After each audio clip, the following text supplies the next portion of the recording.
तो नमस्कार मेरे सभी छोटे भाई बहनों को। आप सब कैसे हैं? आशा करता हूं कि आप सब अच्छे और स्वस्थ होंगे और आपकी बोर्ड एग्जाम की तैयारी अच्छे से चल रही होगी दोस्तों। और इस बोर्ड एग्जाम की तैयारी को और आसान बनाने के लिए मैं आज आपके लिए लेके आया हूं दोस्तों। कक्षा 10वीं का हमारा विषय जो रहेगी वो विज्ञान है। और आज हम क्या करने वाले हैं दोस्तों? तो आज हम MCQs करने वाले हैं, यानी कि हम आज वो सभी प्रश्न को हल करेंगे जो आपके बोर्ड एग्जाम यानी कि 2026 के लिए महत्वपूर्ण हैं।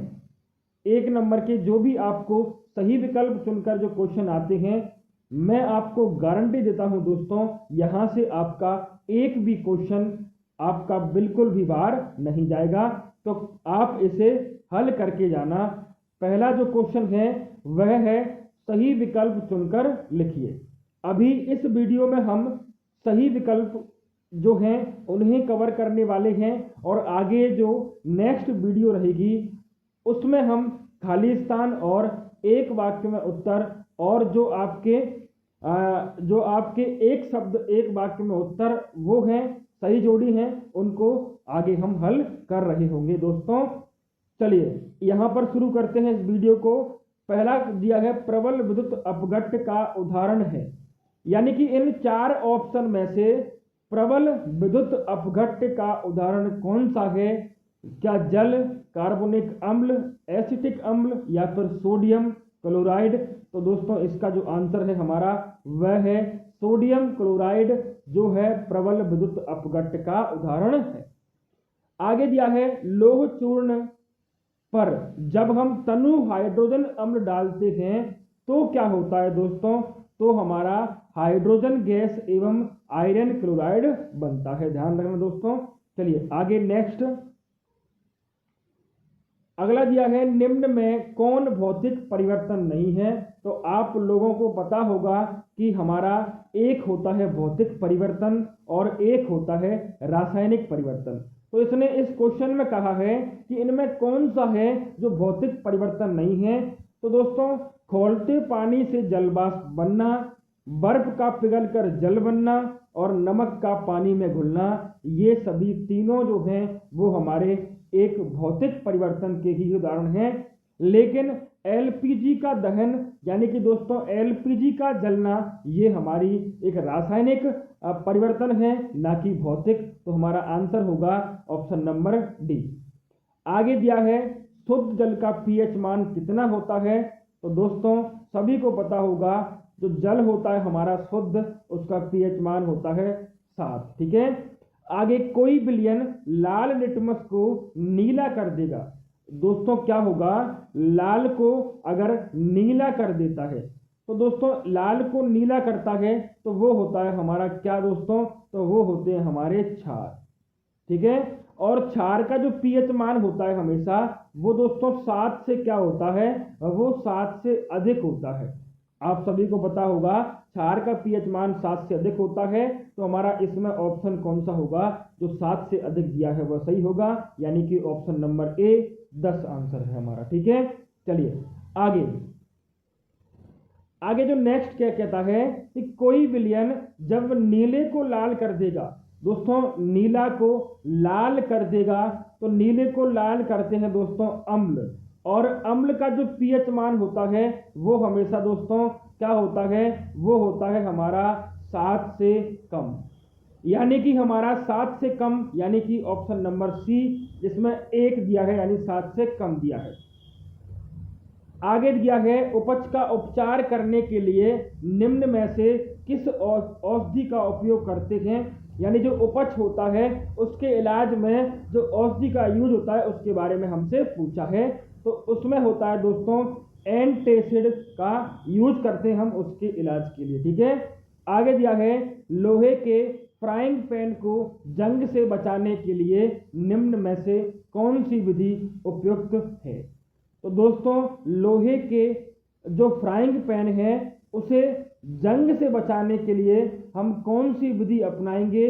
तो वो विधि होगी हम उस पर जिंक की परत चढ़ा देंगे जिससे वो हमारा जंग से बचा रहे। ठीक है, अगला आगे दोस्तों कहता है विद्युत अपघट्य द्वारा जब निष्कर्षण किस धातु का किया जाता है, इनमें से धातु में से, तो दोस्तों हम कहेंगे एल्यूमिनियम का, Al का जो विद्युत अपघट्य निष्कर्षण इस धातु का किया जाता है। किससे दोस्तों? विद्युत अपघट्य द्वारा। किसका? एल्यूमिनियम का। आगे दिया है एथेन का आणविक सूत्र। दोस्तों आपको पता होगा जो एथेन है उसका सूत्र होता है हमारा C2 और हमारा क्या होता है दोस्तों H6। इसको भी दोस्तों याद कर लेना। जो हमारा एथेन का जो आणविक सूत्र होता है वो होता है C2H6। अब इसमें आपसे पूछा है कि कितने सहसंयोजक आबंध होते हैं, तो दोस्तों इसमें होते हैं 7 सहसंयोजक आबंध होते हैं एथेन के आणविक सूत्र में। आगे दिया है ब्यूटेनॉन चतुर कार्बन यौगिक है जिसका प्रकार्यात्मक समूह है। दोस्तों ब्यूटेनॉन का जो हमारा प्रकार्यात्मक समूह है तो इनमें से वो कौन सा है दोस्तों? तो वो है हमारा कीटोन। ठीक है, चलिए नेक्स्ट अगला है हमारा दोस्तों कार्बनिक यौगिकों की प्रकृति होती है। जो कार्बनिक यौगिक होते हैं उनकी प्रकृति कैसी होती है दोस्तों? तो उनकी प्रकृति होती है सहसंयोजक प्रकृति के होते हैं सभी कार्बनिक यौगिक। ठीक है दोस्तों, आगे 13 प्रयोगशाला में सर्वप्रथम कौन सा कार्बनिक यौगिक बनाया गया? इसने पूछा है सबसे पहले प्रयोगशाला में कौन सा कार्बनिक यौगिक बनाया गया, तो आप कहोगे दोस्तों कि सबसे पहले हमने यूरिया को बनाया था प्रयोगशाला में। ठीक है, आगे दिया है पादप में जाइलम उत्तरदायी होता है। जो पादप यानी दोस्तों पेड़ पौधे, पेड़ पौधों में जाइलम जो होता है वो किस काम के लिए उत्तरदायी होता है? तो आप क्या जल का वहन, भोजन का वहन, अमीनो अम्ल का वहन या फिर ऑक्सीजन का वहन? तो आप कहोगे दोस्तों किस लिए होता है? तो दोस्तों पादप में जाइलम का जो काम है वो जल को ले जाना है, यानी पेड़ पौधे जो जड़ से पानी लेते हैं और पत्तों तक जाते हैं तो वो पानी जड़ से पत्तों तक कौन ले जाता है? तो वह ले जाता है दोस्तों जाइलम। ठीक है, चलिए नेक्स्ट हमारा जो है वह हमारा है क्वेश्चन नंबर 15। इसमें दिया है पाइरूवेट के विखंडन से यह कार्बन डाइऑक्साइड जल तथा ऊर्जा देता है और यह क्रिया होती है दोस्तों। तो पाइरूवेट का जब विखंडन होता है, टूटता है, तो वो कार्बन डाइऑक्साइड जल और ऊर्जा बनाता है। तो वो क्रिया कहाँ पर होती है ये हमें बताना है दोस्तों। तो ये क्रिया होती है हमारी कहाँ पर? तो ये क्रिया होती है दोस्तों हमारी कोशिका द्रव्य, माइटोकॉन्ड्रिया, हरितलवक या फिर केंद्रक। तो आप कहोगे दोस्तों ये क्रिया होती है माइटोकॉन्ड्रिया में। आगे दिया है पचा हुआ भोजन का अवशोषण होता है। हमारे शरीर में भोजन पच गया लेकिन उसका अवशोषण कहाँ पर होता है? तो दोस्तों उसका जो लास्ट स्टेज होती है वो होती है हमारी छोटी आंत में। ठीक है दोस्तों, कहाँ होती है? छोटी आंत में। आगे दिया है एस्ट्रोजन स्त्रावित होता है। दोस्तों एस्ट्रोजन स्त्रावित होता है, यानी एस्ट्रोजन कहाँ से निकलता है दोस्तों? क्या पीयूष ग्रंथि से, अंडाशय से, मेडुला से या फिर वृषण से? तो आप कहोगे एस्ट्रोजन निकलता है दोस्तों हमारी अंडाशय से। ठीक है दोस्तों, आगे हमारा नेक्स्ट है शारीरिक संतुलन को बनाए रखता है। तो बताइए मेरुरज्जु, मध्य मस्तिष्क, सुषुम्ना या फिर अनुमस्तिष्क, इन चारों में से जो शारीरिक संतुलन बनाता है वो होता है दोस्तों हमारा क्या? मध्य मस्तिष्क। ठीक है, आगे मस्तिष्क कितने भागों में बटा है दोस्तों? तो मस्तिष्क बटा हुआ है हमारा 3 भागों में। वो 3 भाग कौन कौन से दोस्तों? तो वो 3 भाग हैं हमारे, एक तो हमारा अग्र मस्तिष्क और एक हमारा बीच वाला यानी मध्य मस्तिष्क और एक हमारा दोस्तों पश्चिम मस्तिष्क। ये 3 भागों में हमारा मस्तिष्क बटा हुआ है। आगे दिया है मस्तिष्क उत्तरदायी है, यानी मस्तिष्क किस काम के लिए उत्तरदायी है? क्या सोचने के लिए, हृदय स्पंदन के लिए, शरीर के संतुलन को बनाने के लिए? तो ये भैया सभी कामों के लिए उत्तरदायी है, यानी हमारा जो आंसर होगा वो क्या होगा? उपरोक्त सभी। आगे चलिए, आगे चलते हैं दोस्तों। तो मनुष्य के मस्तिष्क का कुल भार क्या होता है? अब दोस्तों आपको सभी को पता है कि ग्राम में तो आपको पता है, लेकिन कभी कभी एग्जामिनर ऐसे भी घुमा देता है आपको दोस्तों। तो कितना होता है? तो भैया हमारे मस्तिष्क का भार होता है कितना दोस्तों? 3 पाउंड। ठीक है, कितना होता है? हमारा मस्तिष्क का भार होता है 3 पाउंड। आगे दिया है अलैंगिक जनन मुकुलन द्वारा होता है। तो अलैंगिक जनन मुकुलन द्वारा किस में होता है दोस्तों? तो वो होता है आपके अमीबा, सॉरी दोस्तों, सॉरी, ये आपके किस में होगा? ये आपके होगा ईस्ट में। ठीक है, अलैंगिक जनन मुकुलन द्वारा ईस्ट में होता है। आगे, निम्न में से कौन मानव में मादा जनन तंत्र का भाग नहीं है? मादा जनन तंत्र का भाग नहीं है अंडाशय, गर्भाशय, शुक्रवाहिका या फिर डिंब वाहिनी। तो आप कहोगे दोस्तों जो शुक्रवाहिका होती हैं वो अब मादा के जनन तंत्र में नहीं होती दोस्तों, यानी उनको वो भाग नहीं होता। तो आपका आंसर होगा शुक्रवाहिका। ठीक है, चलिए नेक्स्ट चलते हैं। नेक्स्ट है हमारा दोस्तों, नेक्स्ट है हमारा क्वेश्चन नंबर 24। नर युग्मक और मादा युग्मक के संलयन की क्रिया क्या कहलाती है दोस्तों? जब नर युग्मक और मादा युग्मक मिलते हैं तो उसे कहते हैं दोस्तों हम निषेचन। क्या कहते हैं दोस्तों? ध्यान रखना, उसे कहते हैं निषेचन। आगे दिया है अलैंगिक प्रजनन होता है। अलैंगिक प्रजनन होता है दोस्तों तो वो होता है विखंडन। ठीक है, क्या किसके द्वारा? विखंडन द्वारा। नर युग्मक और मादा युग्मक के संलयन से बनता क्या है? अब दोस्तों आपने ये पढ़ लिया कि नर युग्मक और मादा युग्मक के संलयन को कहते क्या है? उसे वो क्रिया होती है निषेचन। लेकिन बनता क्या है इनके मिलने से? तो भैया वो आपका बनेगा युग्मनज। ठीक है, नर युग्मक और मादा युग्मक के मिलने से बनता है दोस्तों युग्मनज। चलिए आगे जो नेक्स्ट चलते हम, हमारा दिया है क्वेश्चन नंबर 17। बीजांड निर्माण करता है। तो इसे नाम से ये स्पष्ट है, बीजांड निर्माण करता है दोस्तों किसका? बीज का। ठीक है, आगे निम्नलिखित में से कौन मानव में मादा जनन तंत्र का भाग नहीं है? तो इसे हमने पहले ही पढ़ लिया दोस्तों, ये रिपीट हो चुका है। तो वो हमारा था शुक्रवाहिका। आगे दिया है मेंडल ने अपने प्रयोग किस पौधे पर किए थे? तो आप सभी को पता है मेंडल ने अपने जो प्रयोग किए थे वो मटर के पौधे पर किए थे, और क्यों किए थे तो ये भी आपको पता होगा। आगे हमारा जो क्वेश्चन है वो है हमारा क्वेश्चन दोस्तों, क्वेश्चन नंबर 30। मनुष्य की कोशिका में गुणसूत्र पाए जाते हैं। दोस्तों मनुष्य की कोशिका में गुणसूत्र 23 जोड़े पाए जाते हैं, यानी कि कितने दोस्तों?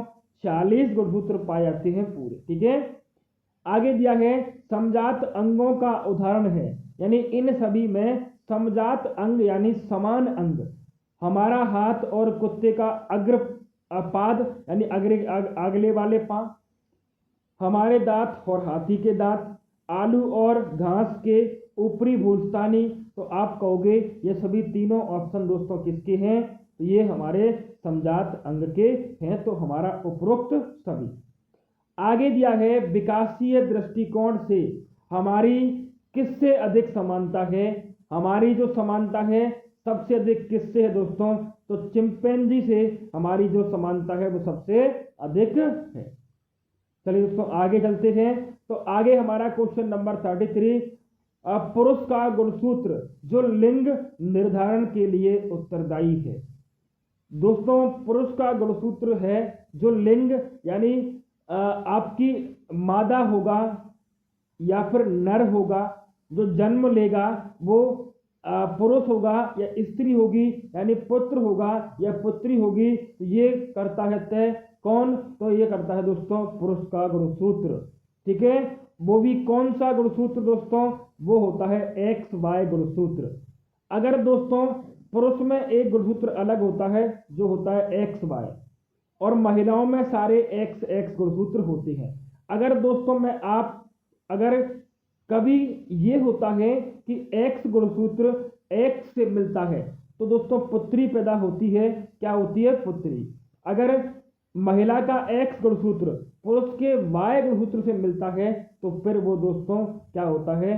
पुत्र पैदा होता है, यानी लड़का पैदा होता है। ये बात आप अच्छे से समझ गए होंगे। आगे दिया है किसी बिंब का अवतल दर्पण द्वारा बना प्रतिबिंब आभासी सीधा और बिंब से बड़ा पाया गया तो वस्तु की स्थिति कहाँ होगी, यानी वस्तु कहाँ पर रखी गई होगी? क्या मुख्य फोकस और वक्रता केंद्र के बीच में, या फिर वक्रता केंद्र पर, या फिर वक्रता केंद्र से दूर, या फिर दर्पण के ध्रुव तथा फोकस के बीच? तो दोस्तों जब अवतल दर्पण है और हमारा बिंब यानी वस्तु का प्रतिबिंब आभासी सीधा और बिंब से वस्तु से बड़ा बन रहा है तो जो वस्तु रखी होगी वो दर्पण के ध्रुव और फोकस के बीच में रखी गई होगी। ये बात आप ध्यान रखना। तो चलिए आगे चलते हैं दोस्तों। आगे जो हमारा क्वेश्चन है, हमारा क्वेश्चन रहने वाला है, मानव नेत्र जिस भाग पर किसी वस्तु का प्रतिबिंब बनाते हैं उसे क्या कहते हैं? दोस्तों जो मानव नेत्र पर हमारा जो किसी वस्तु का प्रतिबिंब बनता है तो वो बनता है दोस्तों किस पर? तो वो बनता है दोस्तों हमारे दृष्टि पटल पर। ठीक है। आगे दिया है सामान्य दृष्टि के वयस्क के लिए सुस्पष्ट दर्शन की अल्पतम दूरी कितनी होगी, यानी कितनी दूरी तक पास में दोस्तों, किसमें? निकट में। कितनी दूरी तक निकट में वो स्पष्ट देख सकता है? तो वो है दोस्तों 25 सेंटीमीटर। ठीक है। आगे अभिनेत्र लेंस की फोकस दूरी में परिवर्तन किया जाता है। जो अभिनेत्र लेंस है उसकी फोकस दूरी में हम परिवर्तन कैसे कर सकते हैं दोस्तों? तो वो कर सकते हैं दोस्तों हम पक्षांबी द्वारा। किसके द्वारा दोस्तों? पक्षांबी द्वारा हम परिवर्तन कर सकते हैं।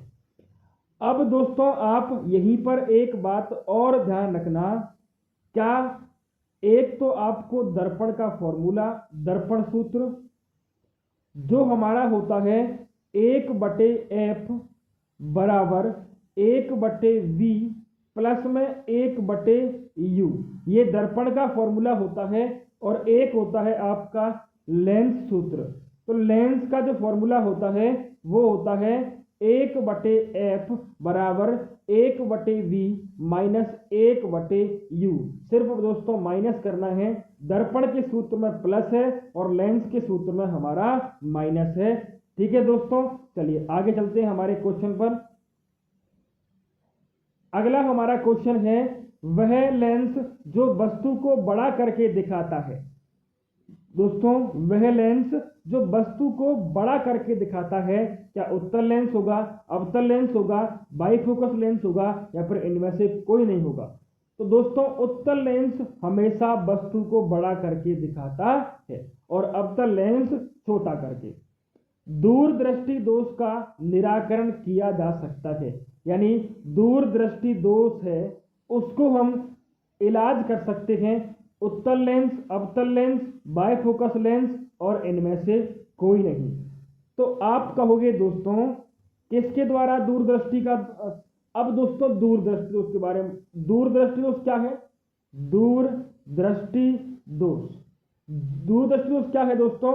आपको इसमें दूर की वस्तुएं स्पष्ट नहीं दिखाई देती और निकट की वस्तुएं जो होती हैं आपकी वो आपको स्पष्ट दिखाई देती हैं। मैंने क्या कहा दोस्तों? दूर की वस्तुएं स्पष्ट नहीं दिखाई देती और निकट की वस्तुएं स्पष्ट दिखाई देती हैं, उसे बोलते हैं दोस्तों दूर दृष्टि दोष। सॉरी दोस्तों, थोड़ा मैंने उल्टा कर दिया, इसे निकट दृष्टि दोष बोलेंगे हम, तो हम इसको हटा देते हैं। एक मिनट दोस्तों, दूरदृष्टि दोष में क्या होगा दोस्तों? दूरदृष्टि दोष में हमारी दूर की वस्तुएं स्पष्ट दिखती हैं और जो हमारी निकट की वस्तु होती हैं वो हमारी इसमें स्पष्ट नहीं दिखती दोस्तों। और निकट दृष्टि दोष में उल्टा होगा, उसमें निकट की वस्तुएं दिखेंगी और दूर की वस्तुएं नहीं दिखेंगी। तो आप ध्यान रखना दोस्तों, दूर दृष्टि दोष में दूर की वस्तुएं दोस्तों स्पष्ट दिखती हैं और निकट की नहीं। दूर में दूर की वस्तुएं दिखेंगी और निकट की नहीं। तो दोस्तों अब इसमें दूर दृष्टि दोष है और दूर की वस्तुएं स्पष्ट दिख रही हैं, निकट की नहीं। तो इसमें हम किसका यूज करेंगे? इसमें करेंगे दोस्तों हम अवतल लेंस का यूज। आगे दिया है आकाश के नीले रंग का कारण क्या है दोस्तों? आकाश जो नीला दिखाई देता है दोस्तों, उसका क्या कारण है कि आकाश हमें नीला दिखाई देता है? तो आप कहोगे दोस्तों प्रकाश के प्रकीर्णन के कारण हमें आकाश, किसके कारण दोस्तों? प्रकाश का प्रकीर्णन के कारण हमें जो है वो आकाश हमें नीला दिखाई देता है। ठीक है, चलिए आगे हमारा तारों के टिमटिमाने का कारण क्या है दोस्तों? ये एक अच्छा क्वेश्चन है, ये बहुत बार एग्जाम में देखा गया है कि तारों के टिमटिमाने का कारण क्या है। तो उसका कारण है दोस्तों वायुमंडलीय अपवर्तन। यह है हमारे तारों का टिमटिमाने का कारण। आगे दिया है सूर्यास्त के समय सूर्य लाल दिखने का कारण क्या है? आपने देखा होगा दोस्तों सूर्यास्त यानी शाम के समय जब सूर्यास्त होता है उस टाइम पे, तो ये होता है दोस्तों हमारा किसके कारण होता है? तो ये होता है हमारा प्रकाश के प्रकीर्णन के कारण। किसके कारण दोस्तों? प्रकाश के प्रकीर्णन के कारण हमें ये सूर्यास्त होते समय सूर्य लाल दिखाई देता है। आगे दिया है दोस्तों